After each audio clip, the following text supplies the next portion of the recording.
नमस्कार, NTV India news में आपका स्वागत है। मैं हूं साक्षी। पेश है प्रमुख हलचल।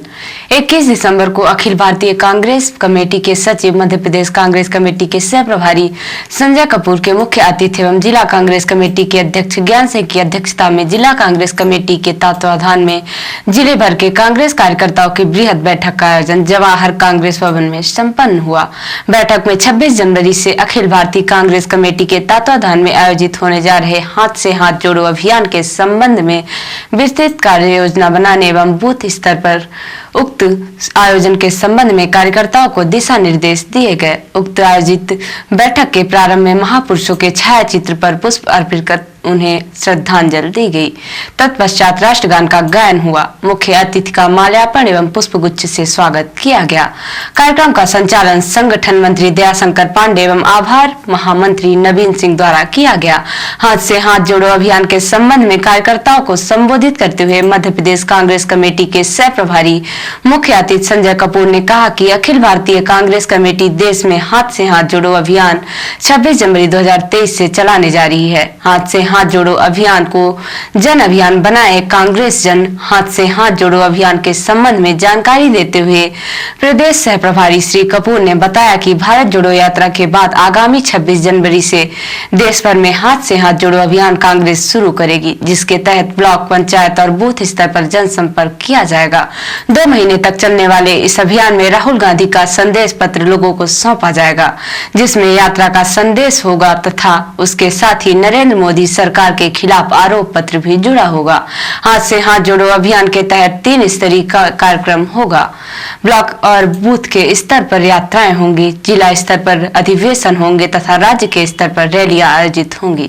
कार्यकर्ता बैठक को संबोधित करते हुए जिला कांग्रेस कमेटी के अध्यक्ष ज्ञान सिंह ने कहा कि हाथ से हाथ जोड़ो अभियान को जिला कांग्रेस कमेटी बूथ स्तर तक आयोजित करेगी। अखिल भारतीय कांग्रेस कमेटी द्वारा दिए गए कार्यक्रमानुसार आयोजन किए जाएंगे। जिला अध्यक्ष ने आगे कहा कि जिले के कांग्रेस का एक एक कार्यकर्ता हाथ से हाथ जोड़ो अभियान को सफल बनाने में अपनी पूरी ताकत और इच्छा शक्ति के साथ काम करेगा। हम इसे जन अभियान बनाएंगे, जिससे ज्यादा से ज्यादा आम जनमानस की भागीदारी इस अभियान में हो सके। बैठक के खत्म होने के बाद एनटीवी इंडिया न्यूज ने अखिल भारतीय कांग्रेस कमेटी के सचिव, मध्य प्रदेश कांग्रेस कमेटी के सह प्रभारी संजय कपूर से हाथ जोड़ो अभियान के उद्देश्यों को लेकर चर्चा की गई।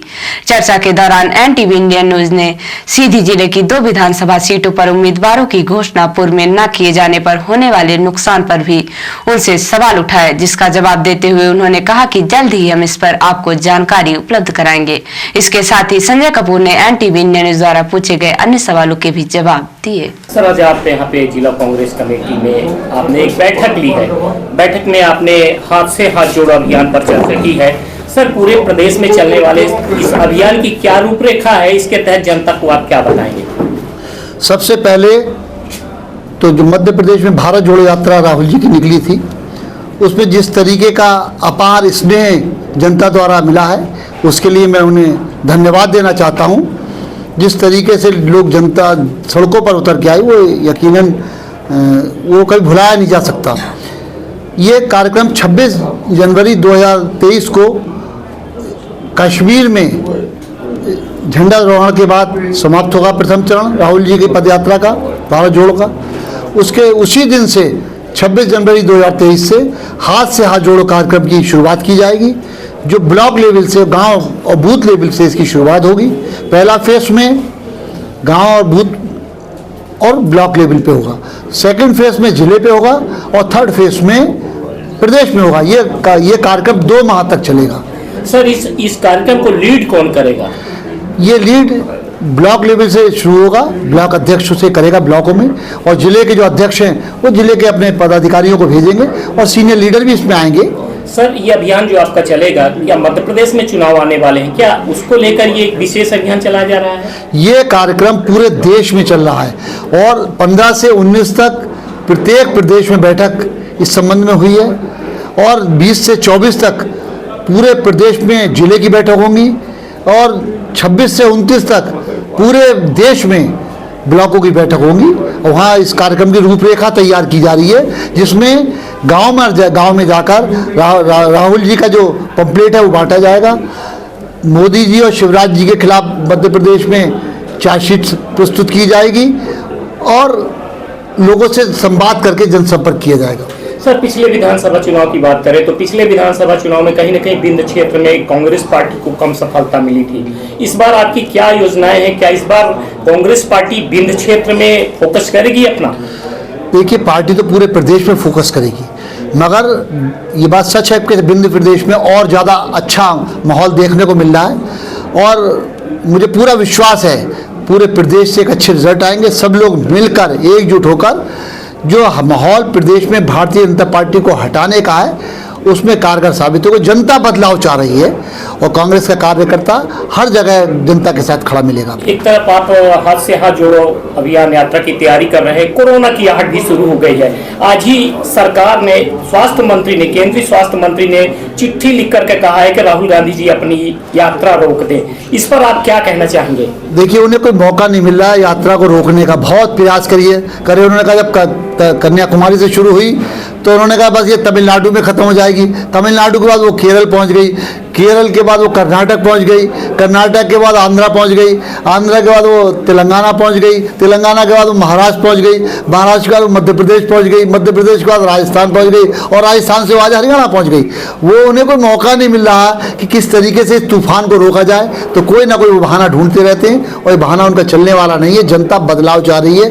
देश में बेरोजगारी के खिलाफ, भ्रष्टाचार के खिलाफ, महंगाई के खिलाफ बहुत बड़ा आक्रोश है जनता में। इसका लोकतंत्र। सर, आप मध्य प्रदेश कांग्रेस के सह प्रभारी भी हैं। मध्य प्रदेश में चुनाव आने वाले हैं। बहुत से आपके क्षेत्र ऐसे हैं जहां पे उम्मीदवारों का पता ही नहीं है कि कौन इस क्षेत्र में चुनाव लड़ेगा। उम्मीदवारों को ये जानकारी ही नहीं है कि कौन उम्मीदवार होगा, जनता को भी नहीं पता है। सर, कब घोषित होंगे पूरे सीटों पे आपके उम्मीदवार कि वो अपनी तैयारी कर सके, जनता उनको पहचान सके कि आने वाले समय में ये हमारे उम्मीदवार होंगे? देखिए, कांग्रेस एक लोकतांत्रिक पार्टी है। ये सिस्टम से निर्णय होते हैं। कैंडिडेट भी हैं, लड़ने वाले भी हैं और बहुत मजबूत हैं, जीतने वाले हैं। लेकिन सर, उनको पता नहीं होता है, उनको टिकट लास्ट टाइम पे दिया जाता है। अपने सीधी में ही 2 विधानसभा क्षेत्र ऐसे हैं जिनमें लास्ट मूवमेंट में कैंडिडेट घोषित होते हैं। सर, ऐसी सीटों पर क्या रणनीति होगी? कहीं ना कहीं आपको नुकसान पर नहीं पहुंचाता? नहीं, इस पे हमारा मंथन चल रहा है, विचार चल रहा है, चर्चा हो रही है और जल्दी ही आपको इसके बारे में जानकारी भी दी जाएगी। कुछ निर्णय अगर आएगा तो हम जरूर बताएंगे। मगर सबको पता है कि कौन कौन लोग हैं लड़ने वाले, उनमें से किसको लड़ना है जनता को भी पता है और लड़ने वालों को भी पता है। हम 3 में से या 2 में से या 1 में से हम किसे लड़ना है, सबको सब जगह पता है। युवाओं को टिकट देने की बात आती है सर, मध्य प्रदेश में युवाओं को कहा तो जाता है लेकिन फिर जिस अनुपात में उनको टिकट दिया जाना चाहिए वो नहीं दिया जाता है। नहीं, सबको दिया जाएगा। जहाँ जो सक्षम होगा, युवा हो, महिला हो, कोई हो, सबको मौका मिलेगा और सभी का सामंजस्य के साथ मध्य प्रदेश में 2023 में कांग्रेस की सरकार बनेगी। बहुत बहुत धन्यवाद सर। पंचायत आम उप निर्वाचन वर्ष 2022 के लिए सीधी जिले में भी सरपंच और पंच पदों के निर्वाचन संपन्न कराए जा रहे हैं, जिसके लिए नामांकन फॉर्म जमा करने बड़ी संख्या में उम्मीदवार सामने आ रहे हैं। 21 दिसंबर को जनपद पंचायत सीधी अंतर्गत ग्राम पंचायत पड़ैनिया से अश्विनी कुमार सिंह परिहार ने सरपंच पद के लिए अपने समर्थकों के साथ पहुंचकर अपना नामांकन फॉर्म जमा किया। 21 दिसंबर को नौड़िया ग्राम पंचायत में सरपंच पद के लिए मानवेंद्र सिंह लल्लन ने गांव के पूर्व सरपंच और अपने आधा सैकड़ा समर्थकों के साथ पहुंचकर नामांकन फॉर्म जमा किया। नामांकन फॉर्म जमा करने के बाद NTV न्यूज ने सरपंच पद के उम्मीदवार मानवेंद्र सिंह लल्लन से उनके चुनावी उद्देश्य की जानकारी चाहिए, जिसका जवाब देते हुए उन्होंने कहा कि जनता की सेवा और गाँव के विकास के लिए वह चुनाव लड़ने के लिए सामने आए हैं। आगे उन्होंने कहा कि इसके लिए हमें गाँव के पूर्व सरपंच और जनता का समर्थन प्राप्त है। इस दौरान NTV न्यूज को गांव के पूर्व सरपंच ने भी अपनी प्रतिक्रिया दी और कहा कि हमारे उन कामों को यह पूरा करेंगे जिनको हमने गांव के विकास के लिए सोच कर रखा था। आज आप नौड़िया ग्राम पंचायत के लिए उम्मीदवारी जता रहे हैं, जनता के लिए आप क्या सोच लेके आए हुए हैं? जनता को रोड, बिजली, मकान और पानी की व्यवस्था होनी चाहिए और भी जो भी सुविधाएं होनी चाहिए आम आदमी को, वो सब मिलनी चाहिए। जो नहीं मिल रही है उसके लिए प्रयास करना चाहिए जो कि उनको मिल सके। नौड़िया ग्राम पंचायत बहुत ही कहते हैं कि कड़ा मुकाबला होने वाला है, कड़ा मुकाबला होगा। जनता सब कुछ देख के वोट देगी। क्या अपेक्षाएं हैं जनता से आपको? आप जनता के लिए क्या करना चाहते हैं? हमने हमेशा से जनसेवा की है और उसी बेस पे हम आज भी जनता के सामने जा रहे हैं। जनता के सामने जा रहे हैं। जी हाँ। ये एक बहुत ही प्रतिष्ठित ग्राम पंचायत है। इसके पूर्व मैं मुंशी दउआ की बात करूंगा, ये सरपंच थे, इन्होंने बाखूबी अपना कार्यकाल पूरा किया है। आज आप पर्चा दाखिल करने आए हो, हम देख रहे हैं कि आपके साथ खड़े हैं। हमने इनसे बात भी की कि आप अपनी विरासत किसे सौंप रहे हैं। इन्होंने हंसकर जवाब दिया, आपकी ओर इशारा किया, लेकिन उन्होंने यह भी कहा कि ये जनता जो करे, जनता को भी आकलन करना होगा, जनता इसका फैसला करेगी। जो आपको समर्थन मिला है, इसको लेकर आप कितना आशान्वित हो रहे हैं? इसका आपकी जीत पर और हार पर क्या असर पड़ेगा? आप हमारे दादा भाई हैं, क्योंकि बुजुर्गों का आशीर्वाद हमेशा काम किया है, आज नई बात नहीं है। और जनता ही भगवान है, जो करेगी वो हमें स्वीकार जो होगा। नए उम्मीदवार आए हैं, इनसे आप क्या कहना चाहेंगे, संदेश क्या देना चाहेंगे इनको? हमें कहना चाहेंगे कि एक जो शासकीय मिलता है अनुदान, उसका सही उपयोग करें। गरीबों से 1 रुपये न लें, गरीब को बल्कि हो सके तो 2, 4, 10 रुपए दे दें। यही हमारा सिद्धांत रहा, यही हम कह रहे हैं। इस मंत्र से सफलता मिलेगी। हाँ, बस यही, गरीबों की सेवा।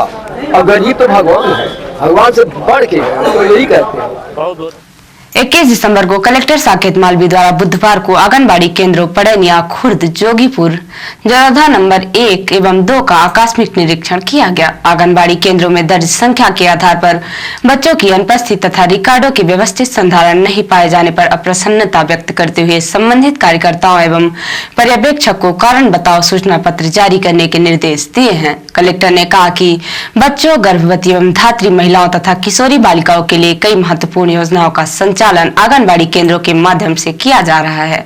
ऐसे में योजनाओं के क्रियान्वयन में किसी भी प्रकार की उदासीनता या लापरवाही स्वीकार नहीं की जाएगी। लापरवाही पाए जाने पर संबंधित कार्यकर्ता एवं सहायिका के साथ साथ सुपरवाइजरी स्टाफ पर भी अनुशासनात्मक कार्यवाही की जाएगी। उन्होंने जिला कार्यक्रम अधिकारी तथा परियोजना अधिकारियों को आंगनबाड़ी केंद्रों के सतत निरीक्षण के निर्देश दिए हैं। निरीक्षण के दौरान उपखंड अधिकारी गोपद बनास नीलेश शर्मा, जिला कार्यक्रम अधिकारी RC त्रिपाठी, CDPO डॉक्टर शेष नारायण मिश्र उपस्थित रहे। कलेक्टर साकेत मालवी द्वारा धान उपार्जन केंद्रों सीधी खुर्द का आकस्मिक निरीक्षण किया गया। कलेक्टर द्वारा उपार्जन केंद्रों की व्यवस्था दुरुस्त करने के निर्देश दिए गए हैं। कलेक्टर ने निर्देशित किया है कि उपार्जित धान को सर्वेयर की उपस्थित में जांच उपरांत सिलाई कर व्यवस्थित संग्रहित कर रखा जाए। बारिश की स्थिति में धान को सुरक्षित ढक कर रखें। किसी भी स्थिति में धान खराब नहीं होनी चाहिए। कलेक्टर द्वारा उपार्जित धान के सैंपल लेकर गुणवत्ता की जांच भी की गई। कलेक्टर द्वारा गुणवत्तापूर्ण धान के उपार्जन के निर्देश दिए गए हैं। कलेक्टर ने कहा कि गुणवत्ता विहीन धान का उपार्जन करने और गोदाम स्तर पर धान के वापस किए जाने पर संबंधित खरीदी केंद्र प्रभारी की जिम्मेदारी निर्धारित की जाएगी तथा नियमानुसार उनके विरुद्ध कठोर कार्यवाही की जाएगी। पुलिस अधीक्षक मुकेश कुमार श्रीवास्तव ने फरार आरोपियों की गिरफ्तारी पर 19,000 रुपए का इनाम घोषित किया है। उन्होंने कहा है कि जो भी व्यक्ति आरोपी को गिरफ्तार करेगा या गिरफ्तारी के लिए ऐसी सूचना देगा जिसके आधार पर फरार आरोपी की गिरफ्तारी हो सके, इनाम राशि के पुरस्कार से पुरस्कृत किया जाएगा। इनाम वितरण का अंतिम निर्णय पुलिस अधीक्षक का मान्य होगा। श्री श्रीवास्तव ने बताया कि 5 अज्ञात फरार आरोपियों की गिरफ्तारी पर 19,000 रुपए का इनाम घोषित किया गया है। उक्त के संबंध में अधिक जानकारी पुलिस अधीक्षक कार्यालय सीधी से प्राप्त की जा सकती है। किसी भी प्रकार की आपदा को अचानक आने पर उससे कैसे निपटना है, आपदा प्रबंधन को नियंत्रित करते हुए किस प्रकार से राहत एवं बचाव कार्य करना चाहिए का रोमांचक और अद्भुत मॉक प्रदर्शन संजय गांधी स्मृति महाविद्यालय सीधी में NDRF टीम वाराणसी द्वारा NDRF कमांडेंट श्री मनोज कुमार शर्मा के निर्देशन तथा पर्यवेक्षक श्री राम भवन सिंह, उप कमांडेंट निरीक्षक श्री पंकज कुमार सिंह के नेतृत्व में भूकंप के ऊपर मॉक ड्रिल किया गया। मॉक प्रदर्शन में जिले के विभिन्न विभागों जैसे स्वास्थ्य विभाग, पुलिस, SDRF, राजस्व विभाग, होमगार्ड ने भाग लिया। मॉक ड्रिल में NDRF टीम ने फंसे हुए लोगों को अत्याधुनिक मशीनों व वैज्ञानिक तरीकों को अपनाते हुए सुरक्षित बाहर निकाला, प्राथमिक उपचार दिया व उच्च चिकित्सा हेतु एम्बुलेंस के माध्यम से अस्पताल पहुंचने का प्रदर्शन किया। और अब पेश है प्रादेशिक हलचल। MP में कोरोना को लेकर फिर अलर्ट। प्रदेश में 7 एक्टिव केस। खंडवा में weekly Covid positivity rate high. MP विधानसभा में अविश्वास प्रस्ताव पर चर्चा। जीतू के बयान पर भड़के मंत्री भदौरिया विपक्षी विधायकों की तरफ दौड़े। कांग्रेस ने घोषणा वीर शिवराज के पोस्टर लगाए। बीजेपी कार्यकर्ताओं ने उतारे कमलनाथ के पोस्टर पर पेन से काला किया। और एमपी में लोकायुक्त का बड़ी कार्यवाही। रीवा इकाई में तत्कालीन महापौर, एएसपी, डीएसपी सहित 8 लोगों के खिलाफ एफआईआर दर्ज। आय से अधिक संपत्ति की जांच शुरू। और अब पेश है राष्ट्रीय हलचल। सरकार ने कहा राहुल यात्रा रोक दें, देश को कोरोना से बचाना है। कांग्रेस बोली क्या मोदी मास्क पहनकर गुजरात गए थे। मुख्यमंत्री अशोक गहलोत का बीजेपी पर बड़ा हमला। कहा राहुल गांधी के समर्थन में उमड़ी भारी भीड़ से घबराई। फडणवीस की पत्नी ने मोदी को राष्ट्रपिता बताया। कहा गांधी जी पुराने भारत के प्रधानमंत्री, न्यू इंडिया के फादर ऑफ नेशन। और सितंबर में भारत आ गया था कोरोना का चीनी वेरिएंट। गुजरात में 2, उड़ीसा में 1 केस मिला, तीनों ठीक। तो ये थी आज की प्रमुख हलचल। नमस्कार।